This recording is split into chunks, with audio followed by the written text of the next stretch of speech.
Assalamualaikum warahmatullahi wabarakatuh. Video kali ini kita akan membahas mengenai rekonsiliasi bank. Tentang mengapa sih di perusahaan itu melakukan rekonsiliasi bank. Karena memang saat ini tidak bisa dipungkiri setiap perusahaan pasti memiliki saldo di rekening bank. Kadang malah mereka memiliki lebih dari satu rekening bank.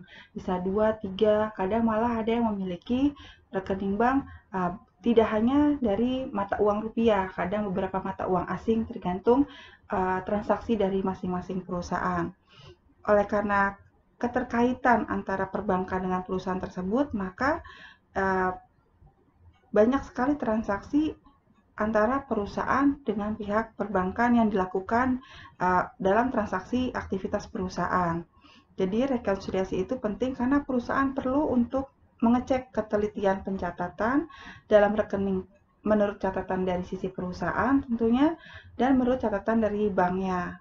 Selain itu juga untuk mengetahui jumlah dari penerimaan maupun pengeluaran yang belum tercatat dari perusahaan. Kita lihat dulu dari sisi pengertiannya ya. Dalam pengelolaan kas perusahaan, tiap penerimaan perusahaan sebaiknya harus disetorkan ke bank. Dan sebaliknya pengeluaran perusahaan harus menggunakan cek. Ini untuk menghindari terjadinya berbagai macam resiko ya. Jadi perusahaan sekarang ini lebih meminimalkan penggunaan transaksi cash. Jadi banyak transaksi kita lakukan melalui transfer bank. Karena memang teknologi perbankan juga semakin baik, jadi semua transaksi bisa dilakukan dari sisi perusahaan langsung. Jadi kita tidak mesti datang ke bank untuk melakukan transaksi transfer pembayaran ke aktivitas perusahaan. Praktek tersebut sering menyebabkan timbulnya perbedaan antara saldo kas menurut catatan perusahaan dan saldo kas menurut catatan di bank. Pada waktu akan menyusun laporan keuangan, perusahaan harus tahu saldo kas termasuk saldo kas kecil yang tepat untuk dilaporkan di neraca. Apabila terjadi perbedaan saldo kas menurut catatan perusahaan dengan bank, maka harus diadakan rekonsiliasi bank. Jadi rekonsiliasi bank itu bisa dikatakan sebagai suatu proses penyesuaian informasi catatan kas menurut perusahaan dengan catatan menurut bank. Tujuannya dilakukan rekonsiliasi bank adalah untuk mengecek ketelitian pencatatan yang terdapat dalam rekening kas dan catatan bank, serta mengetahui penerimaan atau pengeluaran yang sudah terjadi di bank tetapi belum dicatat oleh perusahaan. Walaupun sekarang kondisinya sudah semakin maju, jadi di setiap perusahaan pasti mempunyai dashboard mobile internet bankingnya masing-masing untuk masing-masing bank atau masing-masing rekening yang dimiliki. Lalu perusahaan juga bisa mengecek transaksinya secara harian, secara daily. Jadi mereka bisa cek keluar masuknya transaksi perbankan melalui dari sisi perusahaan sendiri ya. Kita bisa cek di internet bankingnya. Jadi H+1 kita bisa cek, bisa merekon sendiri transaksi-transaksi perusahaan. Jadi ketika di akhir bulan, ketika melakukan rekonsiliasi akhir bulan, pekerjaan juga tidak terlalu banyak. Apalagi khususnya untuk perusahaan yang transaksinya sangat banyak ya. Jadi rekonsiliasi itu bisa dilakukan daily ya. H+1 bisa kita cek datanya. Kita lihat apa sih faktor-faktor yang menyebabkan perbedaan pada rekonsiliasi bank. Dalam membuat rekonsiliasi laporan bank, perlu diketahui bahwa yang direkonsiliasi itu adalah catatan dari pihak perusahaan dan pihak bank yang bersangkutan, sehingga harus dibuat perbandingan antara keduanya agar dapat diketahui perbedaan-perbedaan yang ada. Jadi ketika kita melakukan rekonsiliasi bank, kita tidak bisa mengakui bahwa catatan dari sisi perusahaan adalah yang paling benar, atau catatan dari sisi bank adalah yang paling benar. Tidak seperti itu. Jadi rekonsiliasi ini untuk mengecek catatan dari dua sisi, dari sisi perusahaan dan dari sisi bank. Karena seperti kita ketahui, entry data itu masih dilakukan oleh orang ya, oleh person ya, oleh manusia. Jadi hal-hal terkait human error pun kemungkinan bisa terjadi. Lalu perbandingan tersebut didapat dengan cara saldo debit pada rekening kas dibandingkan dengan saldo kredit pada catatan bank, dan sebaliknya saldo kredit pada rekening kas dibandingkan dengan saldo debit catatan bank yang bisa dilihat dari laporan bank kolom pengeluaran. Ini adalah beberapa alasan terjadinya perbedaan antara catatan antara perusahaan dan laporan bank. Antara lain, cek yang belum dicairkan, setoran yang belum dicatat oleh bank, biaya administrasi bank, penerimaan yang dicatat langsung oleh bank, cek kosong, ataupun kesalahan-kesalahan lainnya. Sebelum kita melanjutkan lagi, kita kenali dulu apa itu cek dan biliet giro. Oke, setiap perusahaan biasanya kita punya namanya rekening di suatu bank, ya. Rekening itu bisa dalam bentuk rupiah atau bentuk dolar. Nah, kalau bentuk rupiah biasanya atas rekening giro yang kita buka atau nanti kita akan mendapatkan 2 buah buku cek dan buku biliet giro. Nah, kedua buku ini digunakan untuk melakukan transaksi perbankan. Jika tidak menggunakan yang sekarang kita gunakan namanya internet banking, kita bisa gunakan cek atau biliet giro. Ini adalah contoh dari cek. Kita lihat satu persatu. Kalau cek itu biasanya ada logo banknya di sini, ya, di sini nama banknya dan ada logo banknya. Lalu di sini tulisannya cek. Kalau dia itu cek, di sini adalah cek, lalu ada nomor seri cek. Ya, di sini adalah tanggal cek itu dibuat. Terus penyerahan cek ini agar dibayar kepada, di sini bisa disebutkan atau dituliskan nama penerimanya. Di sini ada kolom terbilangnya dalam angka, ditulis dengan angka, dan yang di sini terbilang dalam rupiah. Di sini biasanya ada nama perusahaan kita atau nama perusahaan pemilik rekening. Ini nomor seri cek, terus ada nomor rekening perusahaan juga tervalidasi di situ, ya. Lalu di sini ada tanda tangan dan cap perusahaan. Jika ketika kita membuka rekening giro itu kita menggunakan cap perusahaan. Tanda tangan ini pun tergantung dari spesimen yang kita gunakan ketika kita membuka rekening. Spesimen itu apa? Spesimen itu tanda tangan yang diakui oleh pihak bank yang bisa digunakan untuk bertransaksi di perbankan. Bisa ada yang 1 tanda tangan, ada yang 2 tanda tangan, atau ada yang optional, ada yang A plus B gitu. Jadi harus ada si A dan harus ada si B. Jadi kalau tidak ada salah satunya maka cek ini tidak bisa dipakai. Oke. Kalau cek ini bisa kita cairkan, ya. Cek ini bisa kita cairkan uangnya. Selain dipindah bukuan, kita bisa juga tarik dananya pakai cek ini.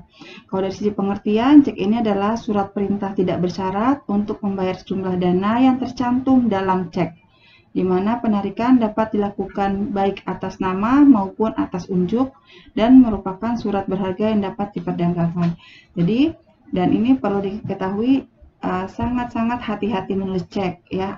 Sebenarnya menulis cek atau giro itu, biliet giro itu gampang-gampang mudah, ya. Jadi nggak susah-susah amat. Asal jangan terjadi kesalahan tulis. Ketika kita salah tulis, misalnya salah tulis angka di sini, tidak bisa dicoret-coret, ya. Kalau ada coretan berarti harus ditandatangani oleh yang tanda tangan yang berlaku. Maupun ada penebalan. Jadi kita mau tulisnya misalnya 100, S-nya salah, agak tebal gitu. Biasanya bank-bank tertentu sangat strict sekali mengenai penulisan di cek dan giro. Ketika ada penebalan pun mereka minta ada tanda tangan dari yang bertanda tangan di cek ini. Kalau 2 tanda tangannya, dua-duanya harus tanda tangan. Lalu tanggal ini, jadi cek itu bisa dicairkan atau bisa digunakan sesuai dengan setelah tanda tangan ini di tanggal ini ditulis. Kayak ini cek dan ini biliet giro. Ya, bedanya apa? Bedanya nomor serinya ini biliet giro, atau biasanya kalau orang yang sudah bekerja bilangnya ini BG, ya. BG, biliet giro. Ada nomor serinya. Semuanya ada nomor serinya. Nah, di sini diminta kepada saudara pada tanggal. Nah, tanggalnya bisa di stated di sini, ditulis tanggal berapa harus dikeluarkan uangnya atau dipindah tangankan, sejumlah berapa. Di sini ada nama perusahaannya, nama perusahaan kita itu langsung tercetak ketika cek itu jadi. Tanda tangan sama ya. Ya. Bedanya kalau giro itu tidak bisa diuangkan ya. Kalau giro itu bisanya dipindah bukukan.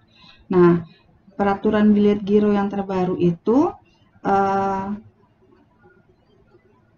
merujuk ke peraturan Bank Indonesia tahun 2016 kalau nggak salah. Ada yang harus diperhatikan, misalnya di sini harus ditulis kepada siapakah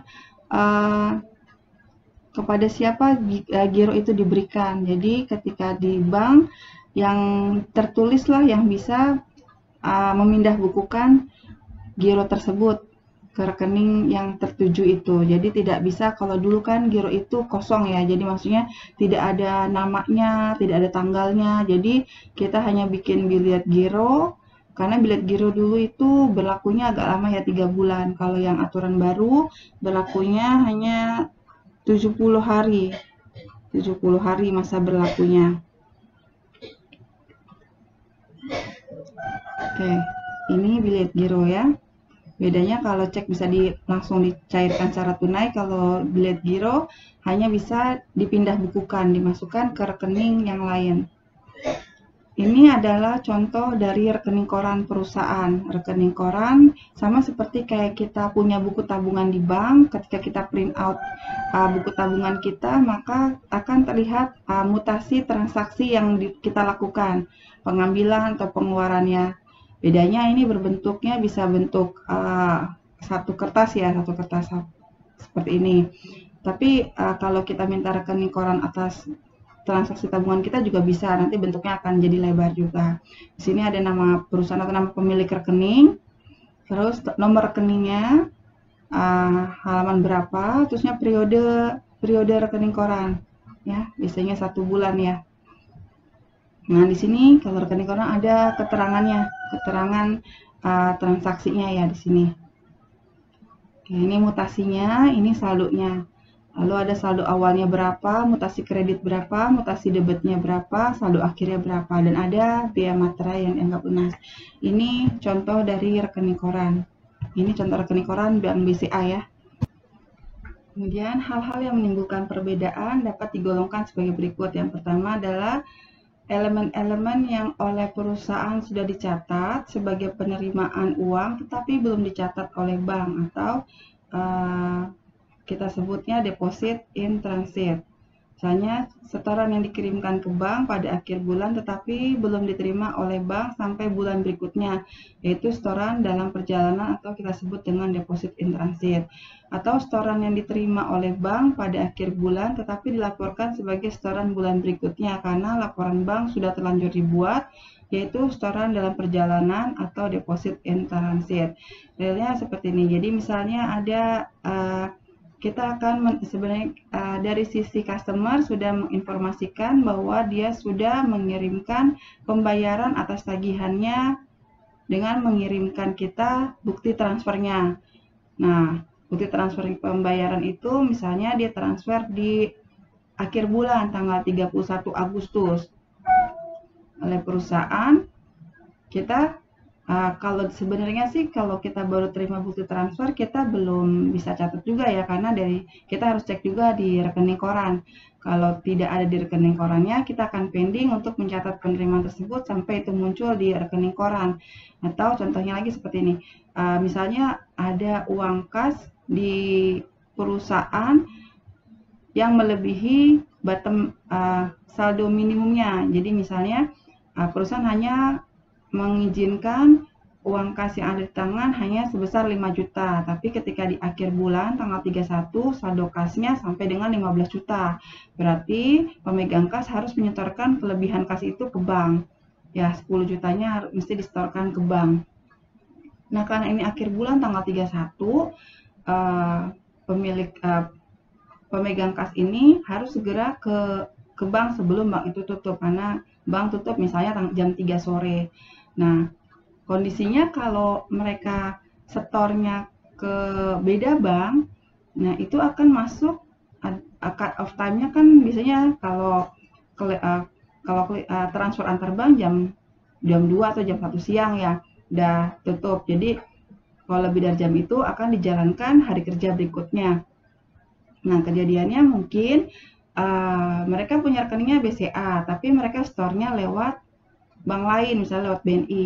Kalau store-nya ke teller BCA langsung, mungkin setoran itu langsung masuk hari itu juga, karena sesama bank itu kan online ya.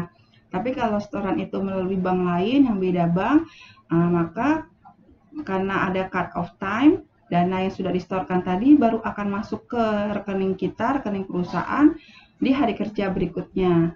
Dari sisi perusahaan, mereka sudah menyetorkan uangnya, sudah dicatat, sudah di jurnal, jurnalnya banknya bertambah, kasnya berkurang, ya. Bank bertambah di debit, kas berkurang di sisi kredit. Tapi di rekening korannya belum muncul, karena munculnya adalah hari kerja berikutnya. H+1 ya. Jadi dari sisi perusahaan sudah berkurang kasnya, bertambah banknya, tapi dari sisi banknya belum bertambah. Seperti itu. Yang kedua, elemen yang oleh perusahaan sudah dicatat sebagai pengeluaran uang tetapi belum dicatat oleh bank. Contohnya adalah cek-cek yang beredar. Cek yang beredar itu biasa disebut outstanding check, yaitu cek yang sudah dikeluarkan oleh perusahaan dan sudah dicatat sebagai pengeluaran kas, tetapi oleh yang menerima cek tersebut belum diuangkan ke bank sehingga bank belum mencatatnya sebagai pengeluaran.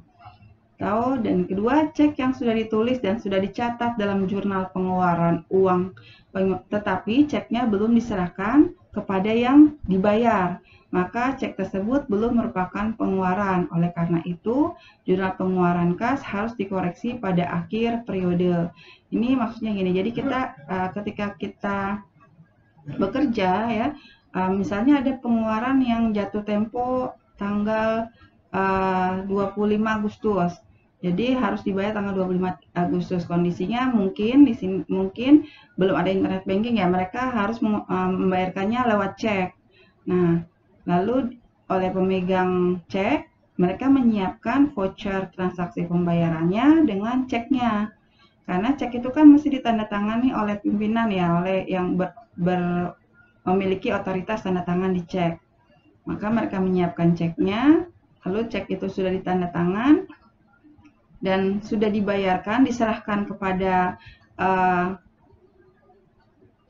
kepada perusahaan yang masih kita bayarkan, yang kita bayarkan tagihannya, perusahaan X, misalnya perusahaan X-nya sudah datang, messengernya untuk ambil bukti ceknya, berarti ceknya sudah dibawa sama mereka. Nah, kita dari sisi perusahaan sudah mencatat transaksi tersebut sebagai pembayaran atas kewajiban perusahaan. Sudah kita catat, sudah berkurang ya. Bank kita sudah berkurang, kewajiban kita juga sudah berkurang. Tapi ketika kita cek di rekening koran, ternyata perusahaan tersebut belum mencairkan cek yang sudah kita berikan. Alasannya kenapa? Ya kita nggak tahu ya. Pokoknya mereka belum mencairkan karena cek itu expire-nya bisa sampai 3 bulan. Jadi nggak langsung dicairin pun nggak apa-apa. Maka itulah yang perlu kita lakukan rekonsiliasi. Atau ada juga kita sudah janjian sama perusahaan X bahwa kita akan menyerahkan cek tersebut pada hari Kamis misalnya. Ternyata kita sudah siapkan semua dokumennya, tapi perusahaan tidak ambil sampai dengan akhir bulan karena cek itu sudah dianggap dikeluarkan, tapi belum diambil sama perusahaan X tersebut. Lalu yang ketiga adalah elemen-elemen yang oleh bank sudah dicatat sebagai pengeluaran uang tetapi belum dicatat oleh perusahaan. Contohnya adalah cek dari langganan yang ditolak oleh bank karena kosong tetapi belum dicatat oleh perusahaan. Nah, ini kita bilang namanya cek kosong ya. Ini hati-hati sekali kalau kalian nanti bekerja di perusahaan yang bagian pengeluaran cek atau pengeluaran uang, pastikan ketersediaan dananya dulu baru kita melakukan pengeluaran cek. Karena ketika kita sudah keluarkan cek lalu ketika dicairkan dananya ternyata nggak ready, khawatirnya menjadi penilaian kurang baik terhadap perusahaan. Ya cek kosong ya, karena ketika mau dicairkan dananya nggak ada gitu, ditolak. Lalu ada bunga yang diperhitungkan atas overdraft saldo kredit kas tapi belum dicatat perusahaan. Lalu ada biaya jasa bank yang belum dicatat oleh perusahaan. Kalau biaya jasa bank, karena memang di setiap akhir bulan bank itu langsung mendebet saldo bank kita ya, seperti tadi di rekening koran, langsung kedebet, langsung ketarik dana kita untuk biaya administrasi bank sama pajak. Yang terakhir adalah selain ketiga hal tersebut, perbedaan antara saldo kas dengan saldo menurut bank bisa juga terjadi akibat kesalahan-kesalahan yang timbul dalam catatan perusahaan maupun dalam catatan bank. Nah, untuk dapat membuat rekonsiliasi bank, kesalahan-kesalahan itu harus dikoreksi. Kesalahannya seperti apa? Nanti kita bisa lihat, misalnya salah catat. Misalnya salah catat itu ketika harus dicatat misalnya 97.000, ternyata bagian accounting dokumennya 97.000, tapi bagian accounting mencatatnya 79.000. Nah, itu ada selisih yang harus dicatat.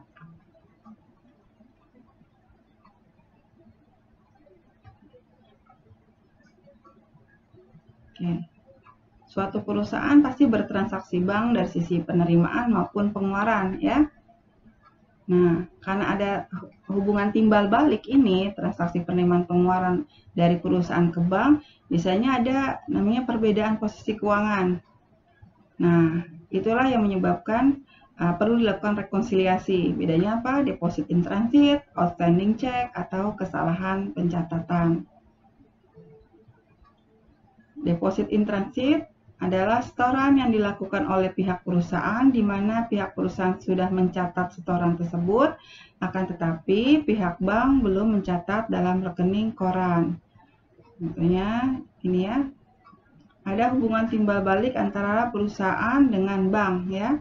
Contohnya adalah tanggal 1 Desember perusahaan A store ke bank ABC 100.000 ya. Lalu tanggal 31 Desember, perusahaan A store lagi ke Bank ABC 50.000. Ini kita lihat di buku besar T account ya, buku besar Bank ABC. Ini adalah buku besar dari sisi perusahaan, karena ketika kita punya saldo di suatu bank, maka kita akan buka akunnya misalnya Bank ABC, maka kita buka akunnya Bank ABC. Kita lihat buku besar di Bank ABC, tanggal 1 Desember ada 100.000 di debit. Lalu rekening koran dari sisi bank ini buku besar dari sisi bank ya, ada juga 100.000. Lalu dari sisi perusahaan kita ada setor 50.000, bank kita bertambah 50.000. Tapi di sisi rekening koran tidak ada penambahannya, hanya 100.000. Ini yang dinamakan deposit in transit. Karena setorannya tanggal 31 Desember, kemungkinan besar masuknya adalah hari kerja berikutnya 1 Januari 2020. Maka kita harus merekonsiliasi. Rekonsiliasinya saldo menurut perusahaan adalah 150.000. Saldo bank adalah 100.000. Maka kita akan menambahkan deposit in transit itu dari sisi banknya ya, 50.000, sehingga saldo perusahaannya dengan saldo bank menjadi sama. Ini rekonsiliasi atas deposit in transit. Oke. Kemudian ada yang namanya outstanding check. Penarikan cek yang dilakukan oleh perusahaan baik untuk pembayaran utang, gaji, dan lain-lain. Pihak perusahaan sudah mengurangkan simpanannya di bank, sedangkan pemegang cek belum menguangkan ceknya ke bank. Kita lihat simulasinya. Pada tanggal 29 Desember, perusahaan A membeli barang seharga 75.000 dari Tuan B. Atas transaksi pembelian tersebut, perusahaan A membayar dengan sebuah cek nilainya 75.000. Berarti dari sisi perusahaan, buku besar banknya berkurang 75.000. Ya. Misalnya kita punya saldo awal di bank adalah 100.000. Nah, ini di 2 Desember ada pembelian sebesar 75.000, langsung kita catat ya, pengeluaran cek 75.000. Lalu di rekening koran perusahaan juga ada 100.000, tapi atas cek yang sudah kita cairkan belum nampak di rekening koran perusahaan. Jadi saldo di perusahaan masih 25.000, sedangkan saldo menurut rekening koran perusahaan di bank, ini saldo di bank ya, masih 100.000. Maka kita akan membuat rekonsiliasi ya. Kita tulis dulu saldo perusahaannya 25.000, saldo di banknya 100.000, lalu outstanding checknya mengurangi saldo di bank 25.000. Jadi saldo perusahaan dengan saldo bank menjadi sama, 25.000. Outstanding check mengurangi saldo bank. Lalu ada kesalahan catat. Kesalahan catat ini bisa berupa kesalahan nominal, misalnya transaksi 40.000 ditulis menjadi 50.000, dicatat lebih besar ya, atau transaksi 50.000 dicatat 40.000, dicatat lebih kecil. Atau transaksi di bank. Transaksi bank ini dari sisi banknya ya, mungkin tellernya salah input, seperti itu ya. Kesalahan-kesalahan catatnya. Kita lihat. Jadi yang menyebabkan, ini summary-nya ya, yang menyebabkan kita melakukan rekonsiliasi kas yaitu adanya deposit in transit, setoran dalam perjalanan. Dari buku perusahaan sudah menambahkan saldo kas, tapi dari buku bank belum menambahkan saldo kas. Ini dari sisi banknya ya. Lalu outstanding check, cek yang sudah dikeluarkan oleh perusahaan tapi belum dicairkan. Sudah mengurangi saldo kas di perusahaan tapi belum mengurangi saldo kas di bank.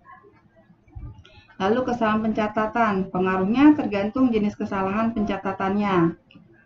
Ada tagihan wesel dan bunga, langsung ditagihkan ke bank. Jadi ketika ada tagihan wesel dan bunga, biasanya langsung menambah di bank. Jadi di kas kita belum menambah, tapi di buku banknya sudah menambah.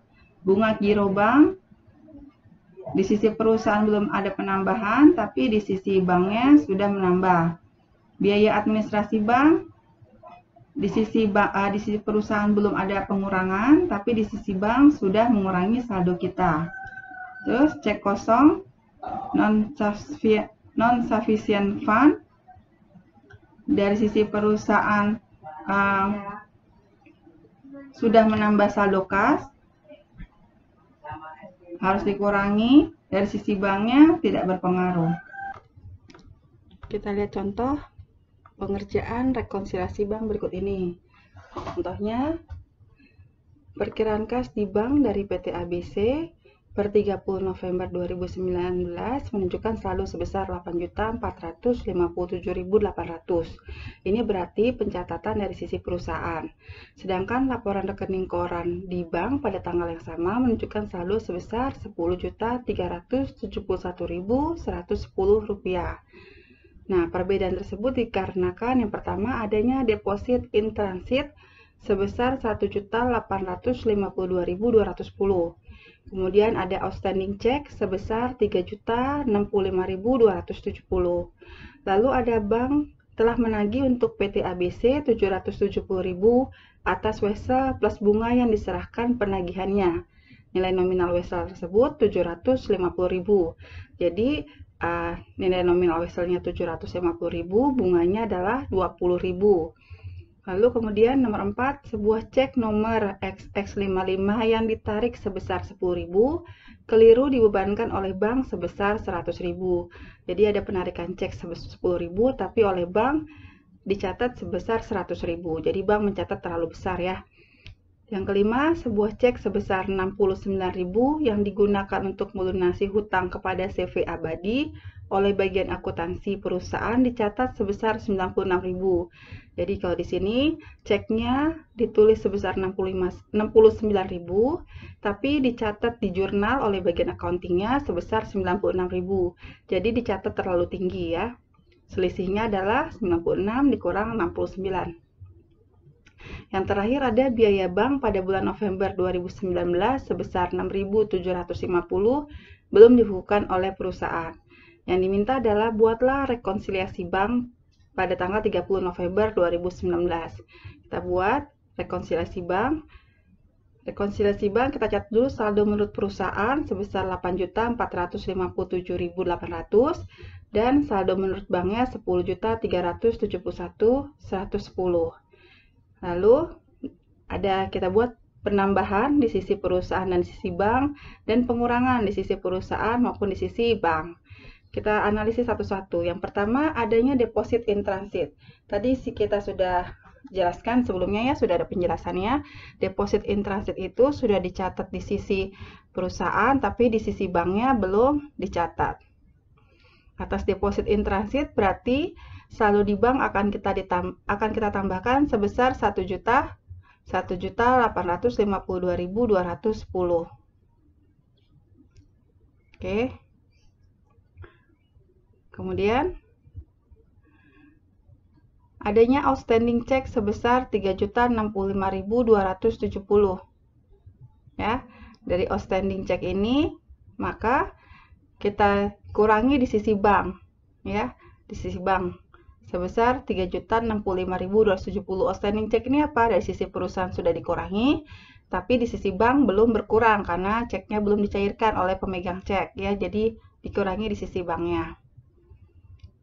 Kemudian ada bank telah menagih uang dari untuk PT ABC 770.000 atas wesel plus bunga. Nilai weselnya 750.000. Maka karena bank sudah mencatat ada penambahan sebesar 770.000, perusahaan akan mencatat wesel tagihnya 750.000, bunga weselnya 20.000. Dipisah ya antara wesel pokok wesel dengan bunganya. Lalu sebuah cek nomor XX55 yang ditarik sebesar 10.000 keliru dibebankan oleh bank sebesar 100.000. Ini kesalahan catat dari sisi banknya, maka di banknya akan ditambahkan sebesar 90.000. Selisih dari 100.000 dikurangin 10.000. Jadi mestinya saldo bank kita berkurang 10.000, tapi sama bank dikuranginnya 100.000, berarti dikurangin terlalu besar, makanya ditambahkan lagi sebesar 90.000. Oke. Kemudian nomor 5, sebuah cek sebesar 69.000 yang digunakan untuk melunasi hutang. Kita mengeluarkan cek untuk pelunasan hutang ya. Oleh bagian akuntansi perusahaan dicatat sebesar 96.000. Jadi bagian akuntansi mencatat terlalu besar. Karena dicatat terlalu besar berarti harus ditambahkan lagi di catatan perusahaan. Yaitu hutangnya berkurang 27.000 ya. Jadi kasnya bertambah 27.000. Jadi ketika jurnalnya catat terlalu besar. Jadi bank yang keluar 97.000, mestinya yang keluar adalah 69.000. Dicatatnya sebesar 96.000, maaf. Ternyata ceknya 69.000. Jadi pengeluarannya menurut catatan akuntansi lebih besar daripada cek yang ditulis. Selisihnya yaitu 27.000 ya, ditambah di sisi perusahaan. Kemudian ada biaya bank yang pada bulan November sebesar 6.750 belum dibukukan oleh perusahaan. Oke. Biaya bank itu berarti mengurangi dari sisi perusahaan, karena di bank sudah dikurangi, di perusahaan belum. Oke, lalu kita jumlahkan. Jumlah penambahannya adalah 797.000, jumlah pengurangannya adalah 6.750. Jadi saldo bank menurut perusahaan sudah menjadi Rp9.248.050 dan saldo bank di rekening koran menurut catatan perusahaan ini rekonsiliasi itu dilakukan di sisi perusahaan ya. Jadi kita tidak merubah rekening koran, hanya merekonsiliasi mana yang belum dicatat atau mana yang belum dicatat oleh perusahaan. Di sisi perusahaan di banknya juga sudah sama ya. Penambahannya jadi 1.942.210, pengurangnya 3.065.270. Jadi saldo rekonsiliasi dari sisi perusahaan dan di banknya sudah sama, menjadi Rp9.248.050. Setelah sama antara saldo menurut perusahaan dan saldo di bank, saldo bank, kita akan melakukan journal adjustment, jurnal penyesuaian atas rekonsiliasi. Journal adjustment ini agar buku besar akun bank menjadi sama sesuai dengan hasil rekonsiliasi. Oke, yang kita rekonsiliasi adalah yang dari sisi perusahaan. Jadi ini penambahan ini wesel tagih, bunga wesel, dan hutang akan kita jurnal, juga biaya administrasi bank. Kita jurnal, kasnya bertambah, kas atau banknya bertambah 797.000, di debitnya adalah piutang wesel, pendapatan bunga, dan hutang bank. Oke, sebesar piutang weselnya 750.000, pendapatan bunganya 20.000, hutang dagangnya 27.000. Lalu adjustment atas biaya bank. Biaya banknya di debit 6.750, kas atau banknya di kredit 6.750. Sehingga buku besar kas atau bank kita menjadi saldo awalnya kan 8.457.800. Lalu ada adjustmentnya ini ya, yang di debit, sisi debit 797.000. Lalu ada adjustment sisi kredit atas bank kita 6.750. Lalu kita close, kita tutup supaya saldonya jadi 0 ya. Saldo akhirnya 924850. Jadi sisi debit dan sisi kredit banknya menjadi balance. Oke. Sekian materi untuk rekonsiliasi bank. Semoga bisa dipahami. Semoga bermanfaat. Wassalamualaikum warahmatullahi wabarakatuh.